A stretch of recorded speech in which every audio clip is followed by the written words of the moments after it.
Welcome to the Going Crunchy Not Crazy podcast. I'm Megan Whitaker, your host. I'm a holistic health consultant and natural living expert. I left my job as a nurse in 2015 to empower and educate women on their wellness journey. This podcast dives deep into the real crunchy things that I do and know inside and out. I want to tell you what works, what doesn't, and the science behind it so you can go crunchy without going crazy. Hello and welcome. Today on the podcast, we have a very exciting guest. This is Daniel DeBaun, the CEO and co-founder of DefenderShield and the author of Radiation Nation, The Fallout of Modern Technology. Daniel has over 30 years of engineering experience in the telecommunications industry. As a leader and executive at corporations including Telcordia, AT&T, and Bell Labs. He created requirements for large telecommunication systems, led technical divisions responsible for establishing industry standards, and formed analysis adherence testing for next-gen digital transmission systems.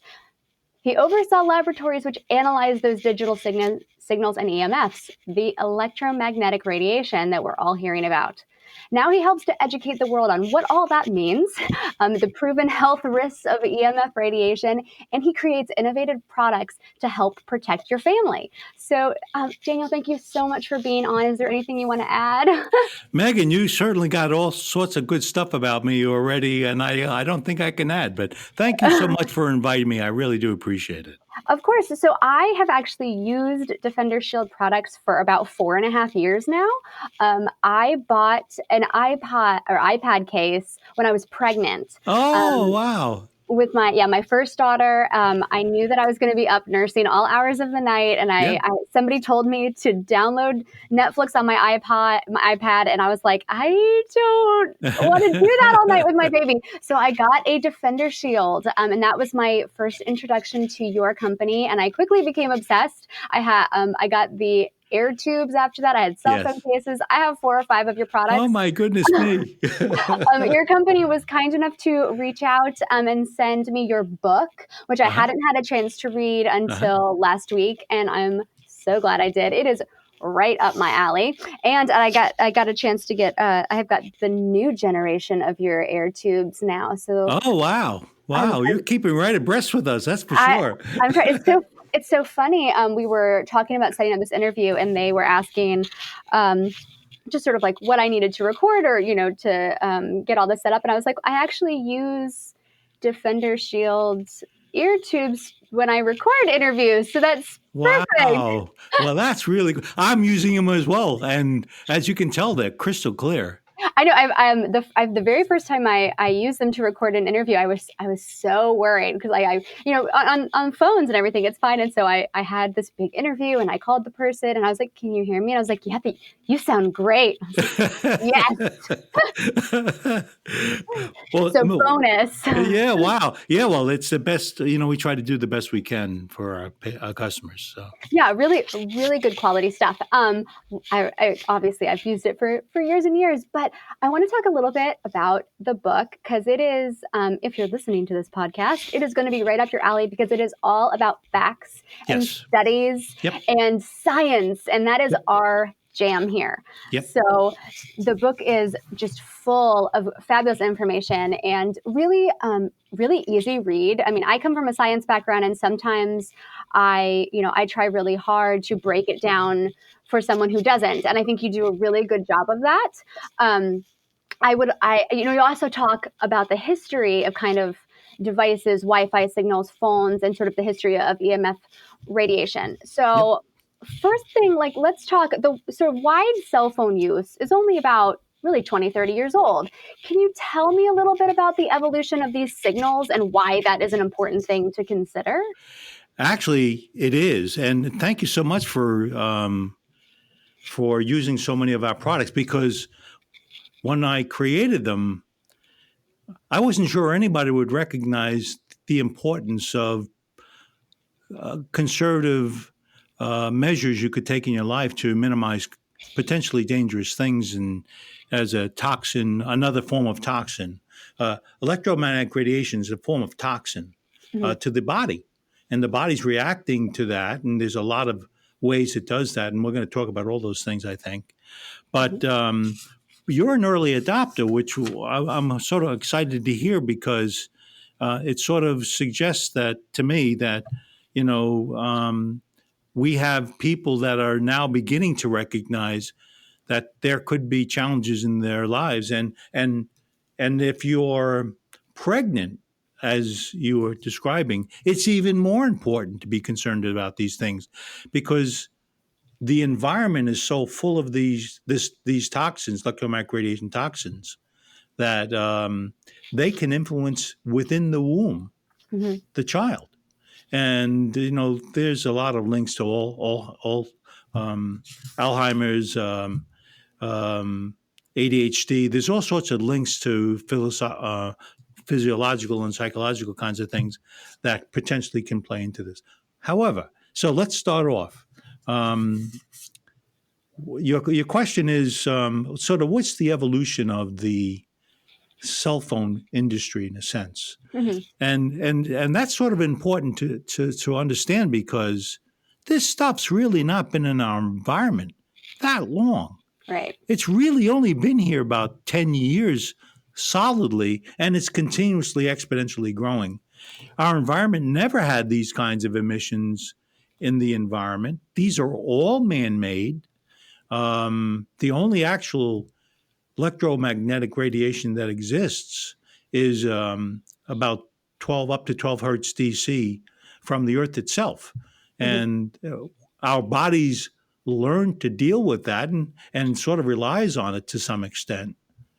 But all this other stuff is sort of quite new. So when you talk about the cell phone, let's go back 25, 30 years ago, it was an analog signal. In other words, it was a wave in the air that carried our voice. And the standard was created at that time from that earlier ages of cell phones. And so when they actually developed the standard at that time, they said, let's make sure we protect the user. Let's make sure that we're going to keep them relatively safe. And what they did was, because they're a bunch of engineers like me, they decided that we're going to make sure that the thermal increase, the heat part of a cell phone is going to be kept to 2 degrees and penetrate 1 inch. And the standard model they used was a 6-foot male.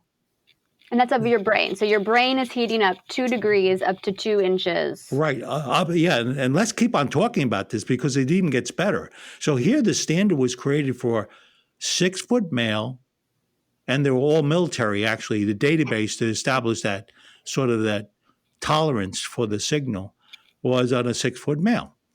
Well, if you think about it, Megan, that represents about 3% of the population.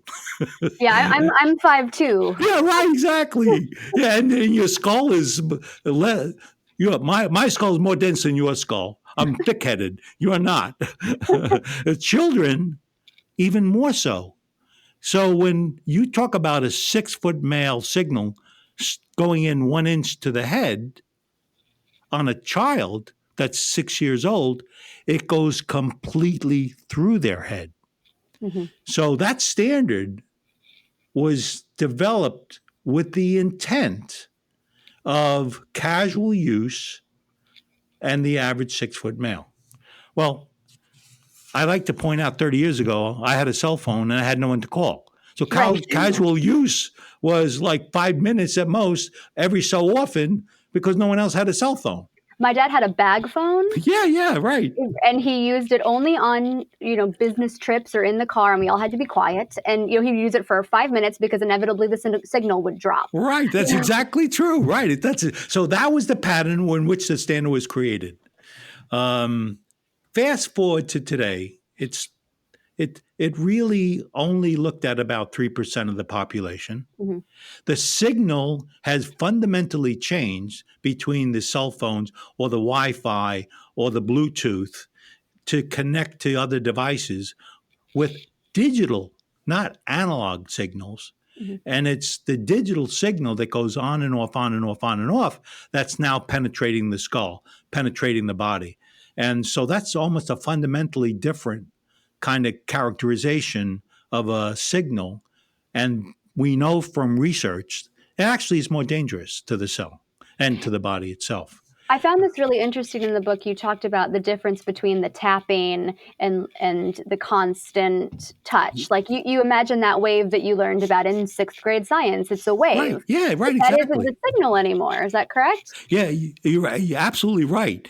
The wave that I talk about in the book is a sine wave, and it's a constant load at the far end. In other words, there's no variation in the load to the device it touches, the cell it touches, the body it touches. It just goes constantly. And today's are intermittent, on, off, on, off, on, off. So what do I mean by that? If I take a 10,000 pound load, I take a big elephant, I put him on a piece of, I attach him to a metal rod that goes into concrete. That 10,000 pound load won't break the concrete. Right. But if I take that same load and I have the elephant jumping up and down on this pipe, this steel bar, it cracks the concrete. It decimates the concrete. So it's a different fundamental physical load to our environment and, of course, to our bodies. And they definitely have clearly very different impacts to the body. So basically, instead of that very classic wave shape that you imagine, where there's constant pressure on a cell, you're hitting the cell over and over. Yeah, exactly. And so what do we mean when we say there's potential? It's different, and what it doesn't mean. Well, it's sort of big. This is a radio frequency signal, the stuff from a cell phone, the stuff from a Wi-Fi, stuff from a Bluetooth, is this now digital signal, and it has this impact to the other end of the signal, that is the body or other devices. And the standard only considered thermal. Mm-hmm. Well, from the last, over the last 30 years, what we've found is that's almost insignificant. The impacts that we're finding to the human body, and for that matter, animals and other living beings, we know it's also the biological impact. There's far more aggressive concern with the biological impacts than the thermal. Now, by the way, what do we mean by thermal? Well, Megan, when you go and I don't know if you do or not, but you take your meat, your red meat, and you put it in a microwave oven, and you turn it on. What's going on? Well, the radio frequency signal, the microwave, they're both the same, goes into the meat, heats up the water between the cells. It gets hotter and oscillates the cells, heats up the meat, cooks the meat, voila, you have well-done meat. That's literally the action that's going on when you feel burning in your head from a cell phone. It's literally a microwave signal. In fact, a microwave signal is 2.3 gigahertz. The power levels are much higher than a cell phone, but it's the same frequency rate. A cell phone is roughly between 1 and 2 gigahertz. And so it's a microwave signal that's touching your body. And so there's more concern with the biological than certainly the heat, although heat can influence it. We're learning today through research and science that it's dwarfed by the concerns with the biological. And those studies are very, very new. Like a lot of the more biological studies are just in the last 5 or 10 years, but we know from things like cigarette smoke and some other things, a lot of those long-term effects are 20, 30 years out, and we're not even there yet. Oh, no question about it. I often tell the story. When I was 12 years old, which was quite a number of years ago, I started smoking cigarettes. I steal it from my father. And I was a big man at that time smoking those cigarettes. At that time, quite a number of years ago, research knew that smoking was directly linked to cancer. It took over 30 years for it to become clear that that link existed. Yet research knew it, but the general population didn't. Mm-hmm. And so if you think of that kind of model, that will, because this stuff's only been around 10 years, we don't have enough available understanding of it because we haven't had enough time to fully understand it. Although, as you just pointed out, there's thousands of research work that has occurred. Very well studied, very well put together research, very well analyzed, peer reviewed, that talks about the biological and its impact to the body. It's and just so, short term. We're now, we're now figuring out that this is not so good, and we'll talk a little bit about what not so good means. But we're learning now, as you pointed out, it takes so long to learn, and we're beginning that stage over the last 5-10 years. Mm. I found in the book, it was super interesting. I know a few people who feel like they have some level of electromagnetic hypersensitivity. Yep. I get tinnitus, I get ringing in my ears and Yep. some issues. Yep. But I had no idea that some of those things had been seen as early as the 1930s and 40s. Oh, yeah. With radio and military radar. Yeah. There's virtually no question about it. There's been so much knowledge we've learned, but not necessarily correlated the exposures to the RF. But it goes back well into the more like the 50s is where we really found the military beginning to consider these things. As a side note, I was chatting with a testing house that does RF testing, radio frequency testing. And the guy was in the military, and he was telling me that his job was to look for transmitters with the enemy. And there was a group of a dozen guys that went out looking for antennas, using antennas. And he said, absolutely every one of them have gotten cancer. Wow. Yeah. So it's real. The argument in the industry to some extent is it's not statistically significant. Mm-hmm. And as you probably know, Megan, if it's not statistically significant, it can't be claimed legitimately to some extent. But that changed over the last few years, as you were pointing out before, is there's been a national toxicology program, which is in the federal government. They ran a $25 million epidemiology study, and they finalized it about a year or two ago. And they found that from cell phones currently being used, there was a direct link to increase to frontal lobe cancer and heart cancer. Statistically significant. In other words, the populations were large enough to conclude with a 95% confidence level that these conditions that occurred were directly related and they were causal.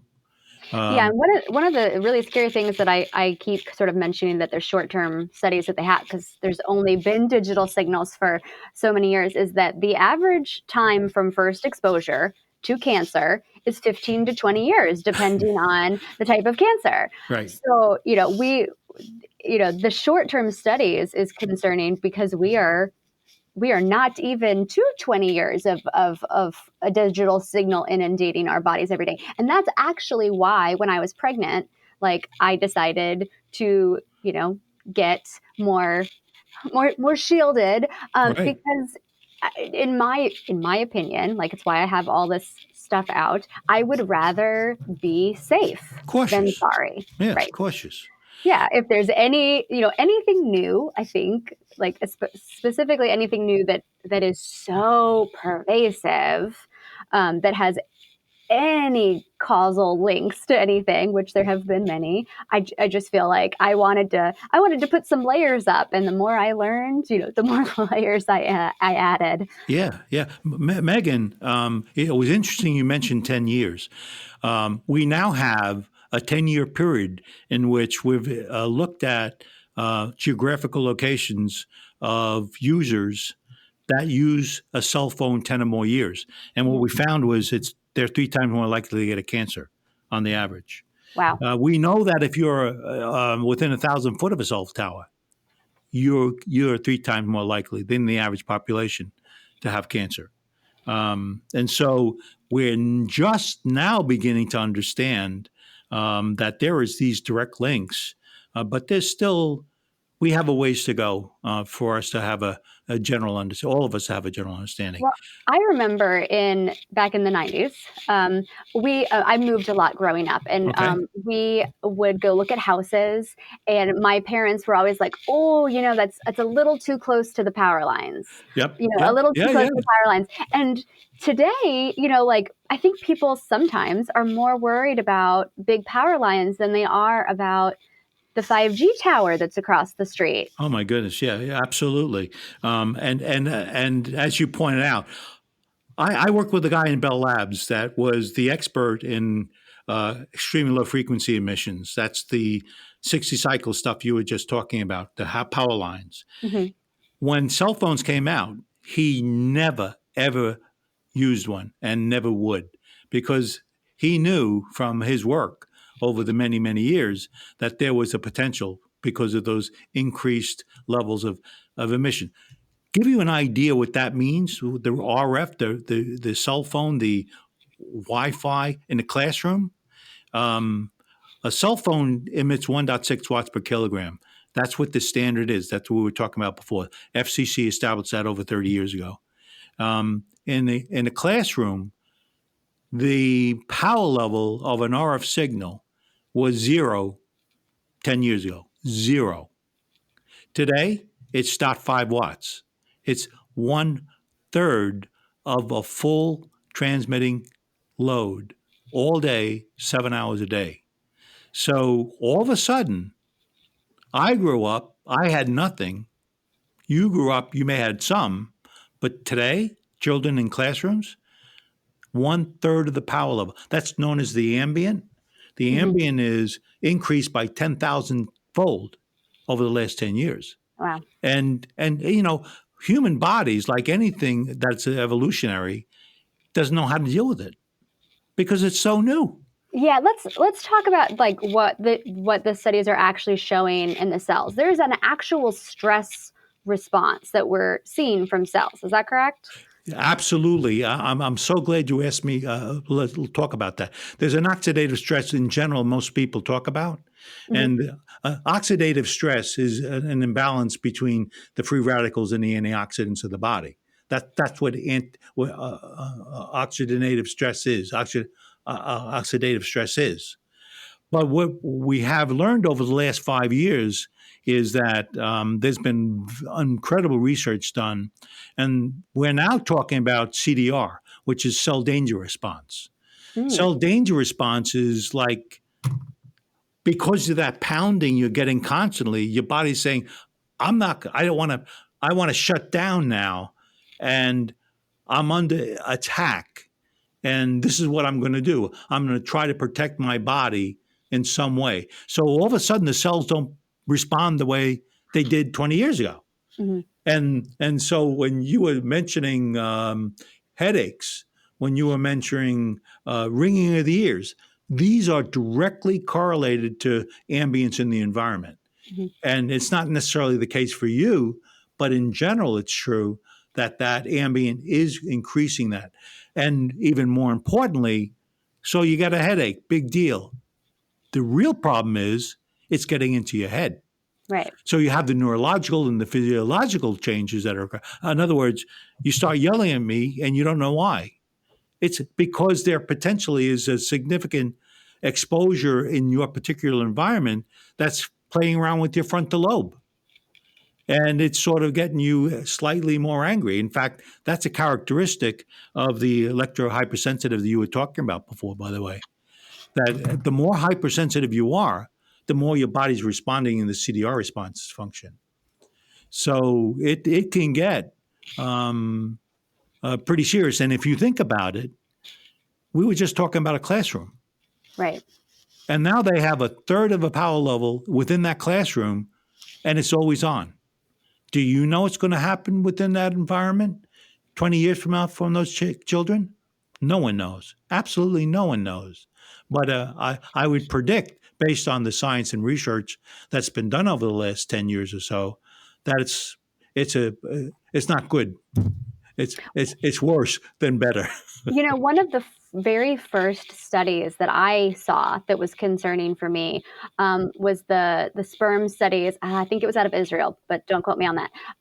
Where they showed that there were like mutagenic effects, low motility, low viability, and I found that particularly interesting because the sperm is one of the only cells in the body that can't communicate with another cell, so it can't get help. But all of our other cells, even when they're under stress, even when they're dying, they can try to get help and they last longer because sometimes they can get some help, but the sperm can't. So it's actually a really good place to look to see if damage can be done here because when they're under stress, they can't get any assistance. And that was the study for me that I was like, ooh, there could be real long-term damage here. Yeah, that's the canary in the coal mine you're talking about. Yeah, exactly. And in fact, interesting that you choose that. 7 years ago, I ran some of the most complex laboratories in the country, if not the world. And I never, ever was concerned about emissions from technology to a human. My only concern was electronics interfering with other electronics. Mm-hmm. It was sort of ironic how dumb I was. And when I began 7 years ago, my sons were visiting, and they're adult men. And my wife intuitively says, that can't be good for you. There's a stuff coming out of there. She didn't even know what it was. And I said, absolutely not. The power levels are too low. It can't be true. There's biological impacts. That's what my thought was. And I did just like what you did. I looked at some of the research. I was amazed about mobility reductions by 25% after 3 to 4 hours of a close use of a device. I was amazed to find out 2% of female generate tumor within a 3 or 4 hour interval. Not necessarily cancerous. Of that, only a small portion becomes cancerous. But we knew at that time that these kinds of things could impact the human body. And when people are having problems having children, the very first thing the doctor asks you, where's your cell phone? Where do you keep it? Mm-hmm. And as you know, 50% of the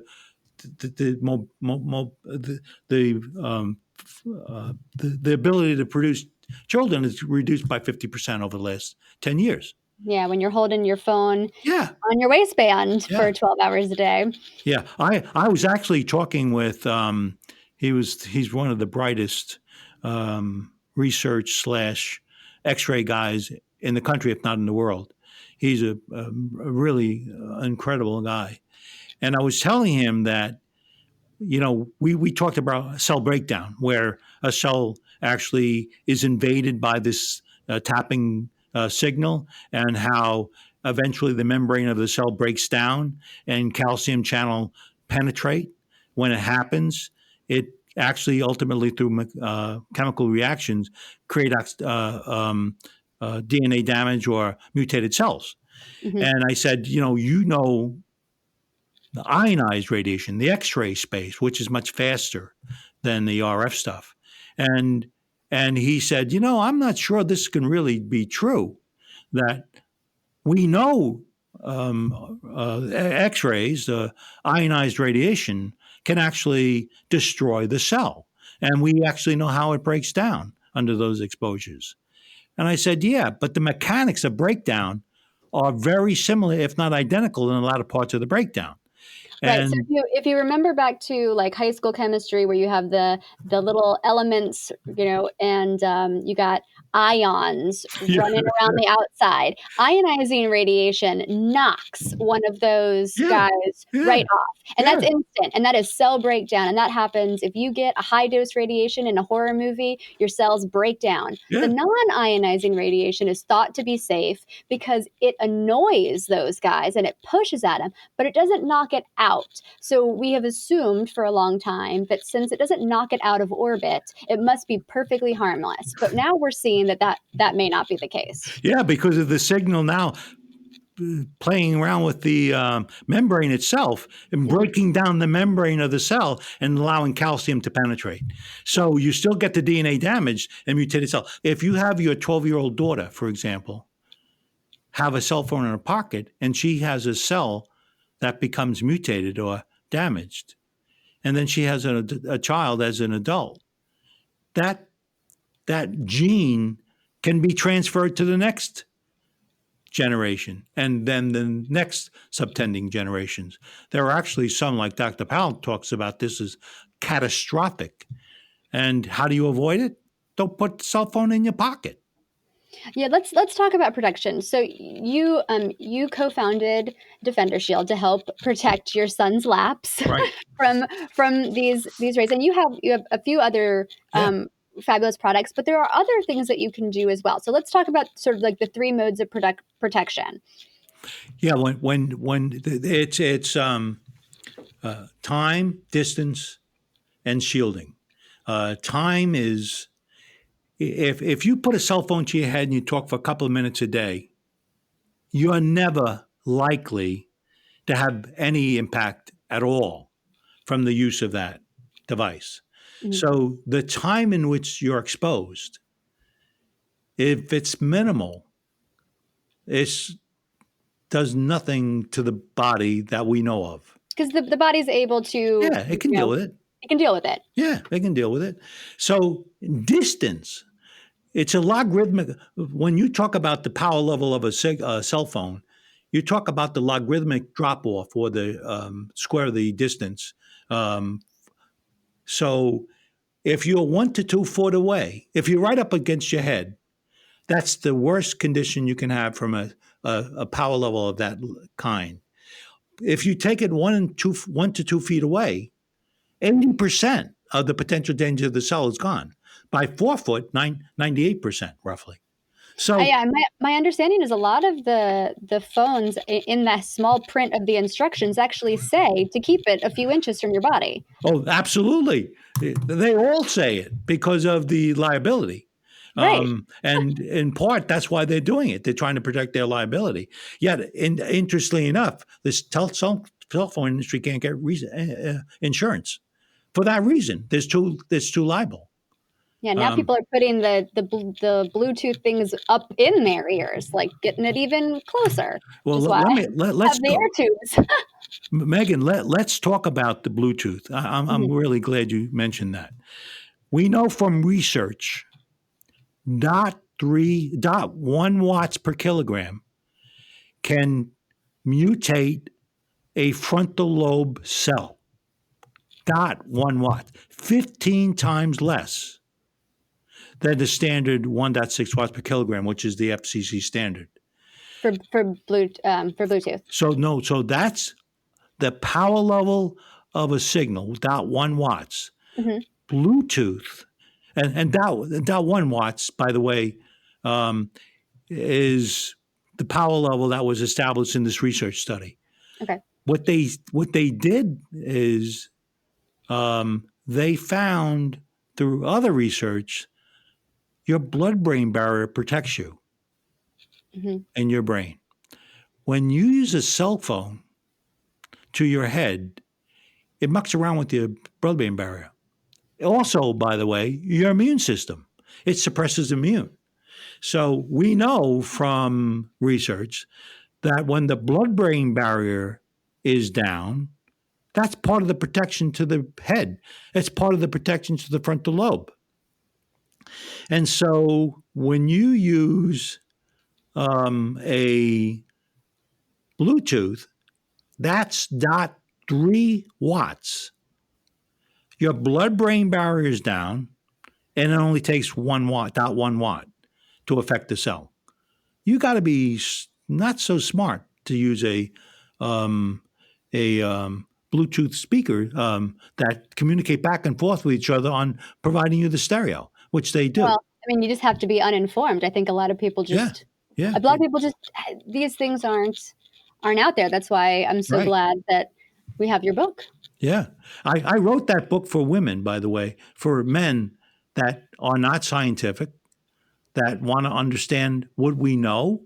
And so it was out of frustration. Believe it or not, the frustration was when you were talking earlier about electrohypersensitivity.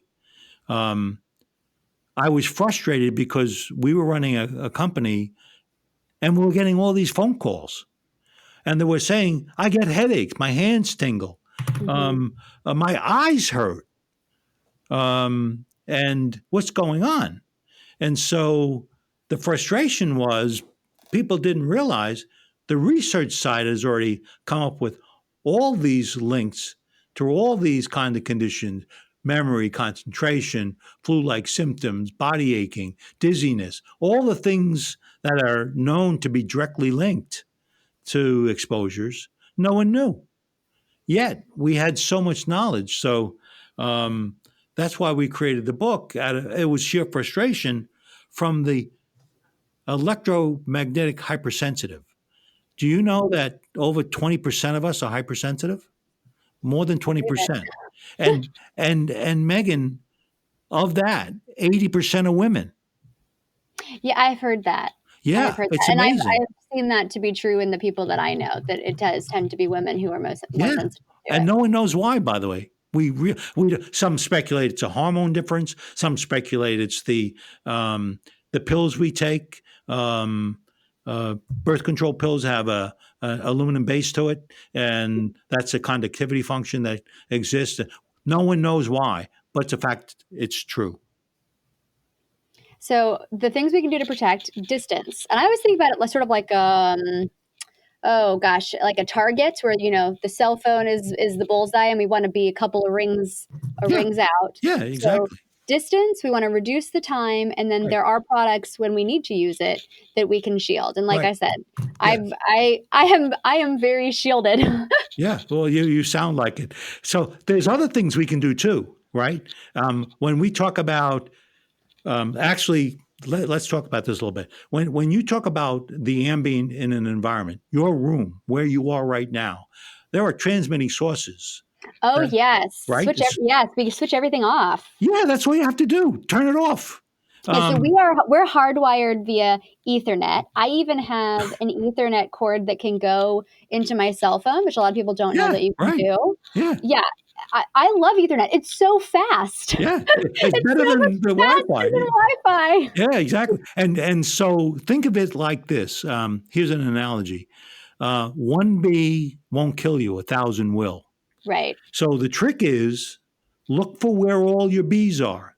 In your cell phone, for example, you have your Bluetooth transmitter, you have your cell phone transmitter, and you have your Wi-Fi transmitter. 3 separate transmitters that are coming out of a cell phone. Yes, airplane mode is your friend. Airplane mode is your friend, or just turn those other ones off, move it a distance away, and you're fine. Ethernet, so glad you mentioned that. You can take a laptop 2 or 3 foot away from you, connect it to an Ethernet port, and have a monitor 2 foot away or more, and you're perfectly safe. Mm-hmm. There's nothing wrong. Even the most electric hypersensitive finds that to be the safe use. Same technologies, just slightly different used. Let's talk just about sort of our main sources of EMFs before we go. So, like, what are kind of the big few that we should be avoiding, and then maybe some surprise ones? Your hairdryer. Ooh. Your toaster. Your refrigerator. All of the devices that are electronic within your environment are, as a byproduct, generating extremely low frequency emissions. That is stuff that's 300 hertz or below. Wi-Fi.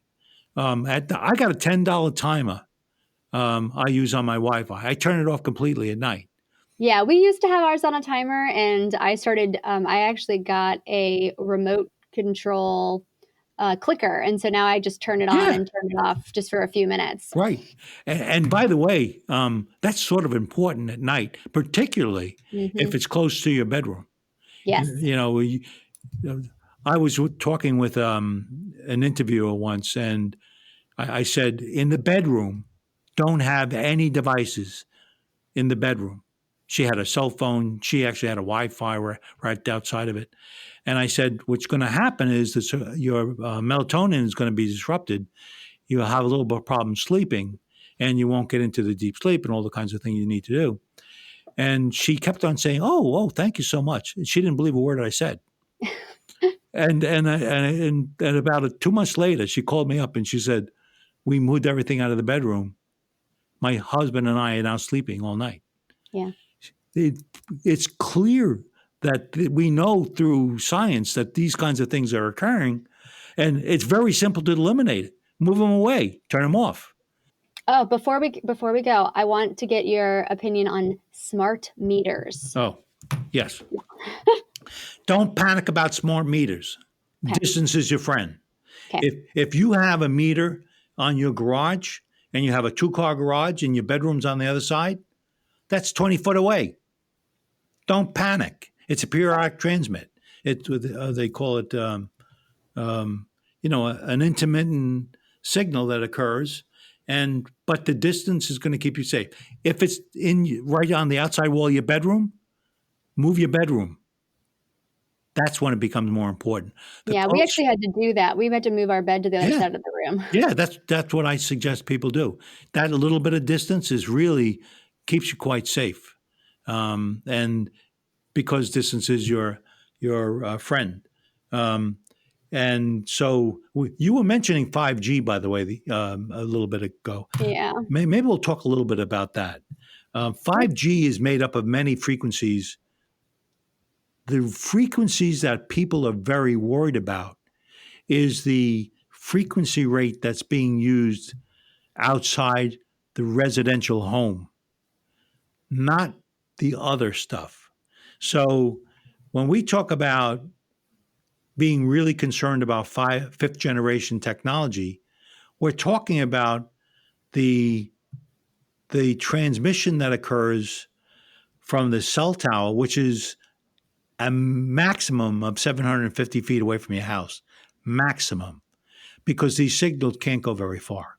Mm-hmm. And so when you talk about what those signals look like, you're talking about 23 to 60 gigahertz, and eventually can go up to 300 gig.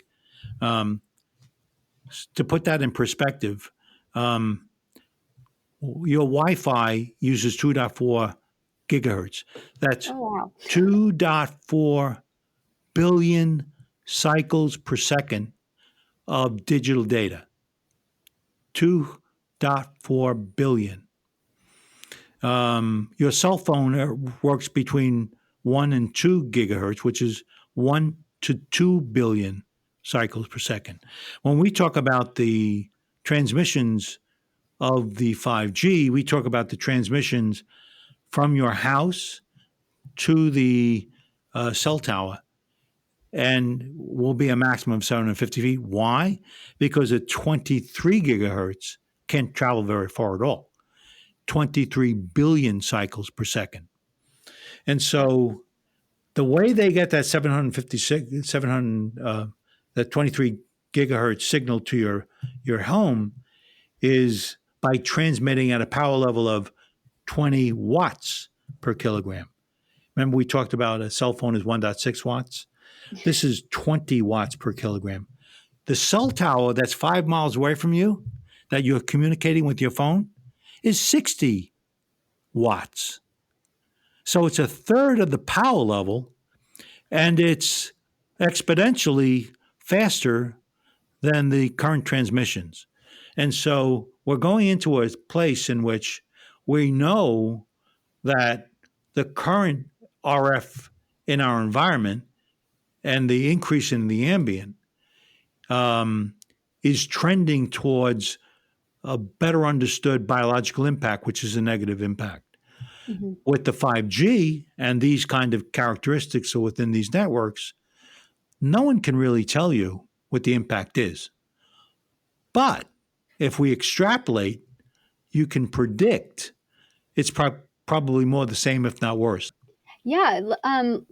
Just give us a quick rundown of where people can find you if they want more information. So you go to DefenderShield.com, and it's not just we're offering products for protection, but we're also offering education.